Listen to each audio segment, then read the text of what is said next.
আসসালামু আলাইকুম এভরিওয়ান, আপনারা সবাই কেমন আছেন? আলহামদুলিল্লাহ, আমরা অনেক অনেক ভালো আছি।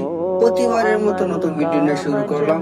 দেখতে থাকুন, ইনশাআল্লাহ আপনাদের এক এক করে সব দেখানোর চেষ্টা করব। আমাদের নতুন পারণ নতুন কিছু, তাই শুরু করলাম আপনাদের দোয়া ভালোবাসা নিয়ে। ইনশাআল্লাহ হয়তো পরিশ্রম আমাদের, দোয়া রইল আপনাদের। তাই আপনাদেরকে আমাদের বর্তমান যে গরুর খামারগুলো এক এক করে দেখাইতেছি, প্রত্যেকটা খামারের স্থান এবং বাহির।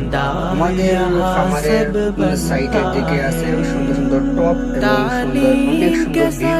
আপনারা চাইলে ওই জায়গায় আসতে পারেন, ভিডিও করতে পারেন বা ফটো তুলতে পারেন। বিভিন্ন স্টাইলের বিভিন্ন জায়গা আছে, আপনারা আসতে পারেন, দেখতে পারেন। ইনশাআল্লাহ খুব সুন্দর একটা জায়গা। এবার দেখতে পাচ্ছেন যে আমাদের খামারের সামনে, তাই সামনে দেখতে দিক দিয়ে খুব সুন্দর আছে। এখানে অনেকগুলা মেরামের ঘর আছে, হাঁসের ঘর আছে, বা অনেক সুন্দর সুন্দর টব দিয়ে সাজানো হয়েছে গাছপালা দিয়ে। অনেক সুন্দর জায়গা। তার পাশে দেখতে পাচ্ছেন আমাদের কৃষিকাজ ভাইয়েরা ধান লাগাইছে। ধানগুলো অনেক ভালো হয়েছে, ইনশাআল্লাহ অনেক ফসলও ভালো হয় চারিদিকে। তাই সব স্কয়ার মিলিয়ে সব দিকে যদি আপনারা দেখতে চান, তাহলে খুব সুন্দর একটা ভিউ। আমি যে মেরামেরির বড় আগে দেখেছিলাম, সেই মেরামেরি হলো এই মেরামেরি। আমাদের যে ফিশারি আছে, সেই ফিশারির মধ্যে অনেকগুলো মাছ ছিল, কিন্তু সেই মাছগুলো বিষ মেরে মাছগুলো অনেকগুলো মাছ মারা হয়েছে।